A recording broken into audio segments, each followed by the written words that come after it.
শুভেন্দু অধিকারী যিনি বড় বিরোধী দলনেতা, তার এদেশটা বাবার সম্পত্তি না। মুসলিম লিডারদেরকে বা বিধায়ক বা এমএলএদেরকে চাংতলা করে রাস্তায় ফেলে দেওয়া হবে। প্রথম কথা হচ্ছে যে তিনি বিধানসভার সামনে দাঁড়িয়ে বলছে সাম্প্রদায়িক পুলিশ, সাম্প্রদায়িক সরকার। এ কথা বলার ওনার এখতিয়ারই নেই, আইন এ কথা পারমিট করেই না। শুভেন্দু অধিকারী যেভাবে রাজ্যটাকে কুলসিত করে ফেলছে, যেভাবে রাজ্যটাকে বদনাম করে ফেলছে, যেভাবে বিভাজনের রাজনীতি তৈরি করছে, দেখবেন যে একটা দিন দাঁড়িয়ে উনি চাইছেন যে একটা হিন্দু মুসলিমের দাঙ্গা হোক, আর সেই দাঙ্গার ফায়দা লুটে উনি সিএম চেয়ারটাই বসে বলুন। মুসলিম দেখলে, দাড়ি দেখলে, টুপি দেখলে, মুসলিম দেখলে অ্যালার্জির ব্যাপার একটা এসে যাচ্ছে। মহিলার এগেনস্টে already letter of complain GRP মালদাতে হয়েছে। একাই পৃথিবীতে সনাতনী, আর মনে হয় কেউ সনাতনী নেই। রাম রহিম একসঙ্গে একজোটে আজকের দিনেও কিন্তু বাংলার অপশক্তিকে আমরাও কিন্তু বিনষ্ট করব। যে মহিলা এই ঘটনা ঘটেছে বালুরগামী এক্সপ্রেসে, যে এই ঘটনা ঘটিয়েছে যে মহিলা, আমরা তার তীব্র নিন্দা জানাই এবং ধিক্কার জানাই। প্রথম কথা হচ্ছে আজকের দিনে বেশ কিছু সংগঠন বা বেশ কিছু ইউনিট, বেশ কিছু অর্গানাইজেশন যারা এই জিনিসটাকে মদত দিচ্ছে এবং বারংবার এই জিনিসটাকে প্রমোট করার চেষ্টা করছে। এবং মুসলিম দেখলে, দাড়ি দেখলে, টুপি দেখলেই কোনো এক গোষ্ঠীর বা কোনো একটা জাতির বা কোনো কমিউনিটির দেখতে পাচ্ছি যে মুসলিম দেখলেই অ্যালার্জি ব্যাপার একটা এসে যাচ্ছে। এই কারণের জন্যই আমরা তীব্র নিন্দা জানিয়েছি এবং ধিক্কার জানিয়েছি। এবং ওই মহিলার এগেনস্টে already letter of complain GRP মালদাতে হয়েছে, অলরেডি হয়েছে। এবং রাজ্যের যিনি বিরোধী দলনেতা, তিনি একজন রাজ্যসভার একটা হোল্ড পদে তিনি হোল্ড করছেন।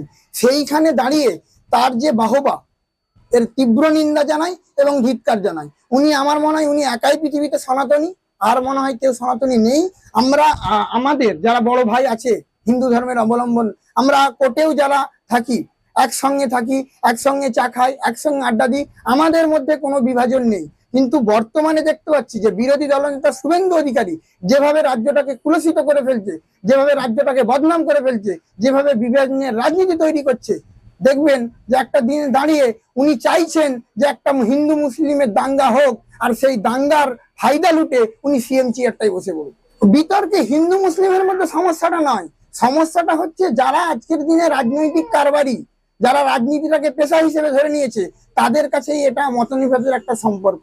তার কারণ হচ্ছে আমরা হিন্দু মুসলিম, আমরা কোনোদিনই এ বাংলাতে বিভাজন চাইনি। আমরা যেমন আশফাকুল্লাহ খানের বংশধর, আমরা যেমন প্রীতিলতা বরদেদার বংশধর, আমরা যেমন মৃত্যুঞ্জয়ের বংশধর, আমরা যেমন ক্ষুদিরামের বংশধর, তাই তারা যখন পেরেছে বেঈমান ইংরেজদেরকে তাড়াতে, আমরাও রাম রহিম একসঙ্গে একজোটে আজকের দিনেও কিন্তু বাংলার অপশক্তিকে আমরাও কিন্তু বিনষ্ট করব।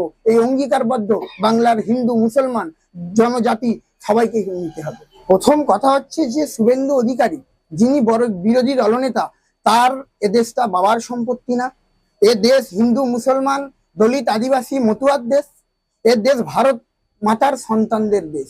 অতএব তিনি কি ডিসাইড করবেন বা তিনি কি বলবেন তার উপর কিছু যায় আসে না।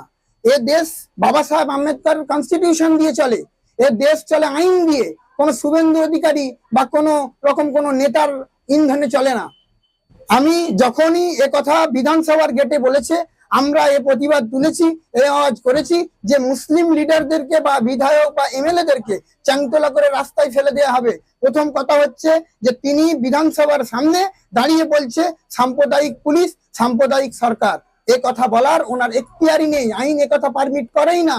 আইন কোনোদিনই বলে না যে কোনো কাউকে সাম্প্রদায়িক বলা যায়। সুপ্রিম কোর্টের গাইডলাইন আছে, কাউকে পাকিস্তানি বলা যায় না। উনি ওনার বিভিন্ন প্রোগ্রামে মুসলমানদেরকে বাংলাদেশি, মুসলমানদেরকে পাকিস্তানি, মুসলমানদেরকে জেহাদি, লুঙ্গি বাহিনী বারংবার বলে।